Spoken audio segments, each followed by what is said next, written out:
ഒറ്റ കാര്യം അറിയാം. ഈ പറയുന്ന പോലെ നമ്മളെ ടീമിൽ നമ്മൾ 35 ആൾക്കാരായിട്ട് നമ്മൾ കൂട്ടമായിട്ട് ഇവിടെ നിൽക്കുന്നുണ്ടെങ്കിൽ ഇങ്ങോട്ടേക്ക് ഒരുത്തം വന്ന് എന്താടാന്ന് ചോദിക്കുമ്പം ഈ പറഞ്ഞ പോലെ ഒന്നുമില്ല ബ്രോ, ഇത് വിട്ടേക്ക്, നിങ്ങൾ വലിയവരല്ലേ എന്ന് പറഞ്ഞ് നിൽക്കാൻ എനിക്കറിയത്തില്ല. അതിപ്പോൾ ഏത് കുണ്ണയാണെങ്കിലും ശരി, എനിക്ക് ഒരുത്തൻ്റെ മുമ്പിലും കുഞ്ഞു കൊടുത്തിട്ട് എനിക്ക് ഒരു കുണ്ണയും ഇവിടെ നേടിയും വേണ്ട, ഒരു പൂറിയും വേണ്ടി എനിക്ക് ഇത് ആവശ്യമില്ല. മനസ്സിലായോ? ഞാനിവിടെ വെറുതെ ഇതാക്കിയിട്ട് വന്നല്ലേ. ഞാൻ ഒരു കുണ്ണയും ഇല്ലാണ്ട് GT എന്ന് പറഞ്ഞ ഇതിൽ ഒരു അടിത്തറയില്ലാണ്ട് വന്നവൻ തന്നെയാണ് ഞാൻ ഈ GT എന്ന് പറഞ്ഞ കമ്മ്യൂണിറ്റിയിൽ. മനസ്സിലായോ?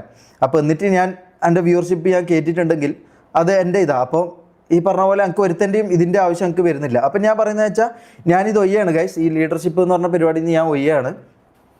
അപ്പോൾ ഈ പറഞ്ഞ പോലെ ബാക്കി എന്താണെന്ന് വെച്ചാൽ ഇനിയിപ്പം ആരാണ് ലീഡർ, ആരായിരുന്നു മുമ്പത്തെ ലീഡർ, അവർ തന്നെ ലീഡർ തുടരട്ടെ. അതായത് തൊപ്പി, ഇനിയിപ്പോൾ തൊപ്പി തന്നെ ലീഡർ സ്ഥാനം തുടരട്ടെ. അപ്പോൾ ഓനുണ്ടോ ഇല്ലയോ എന്താണെന്ന് എനിക്ക് അറിയില്ല. എനിക്ക് ഒറ്റ കാര്യം അറിയും, ഇങ്ങോട്ടേക്ക് ഏതെങ്കിലും വന്ന് ഒരുത്തൻ നമ്മളെ 35 ആൾക്കാരെ തൊട്ട് കഴിഞ്ഞാൽ എനിക്ക് ഈ പറഞ്ഞ പോലെ കുഞ്ഞു നിൽക്കാനോ അവൻ്റെ അടുത്ത് പോയിട്ട് താങ്ങിക്കൊടുക്കാനോ എനിക്ക് അറിയത്തില്ല.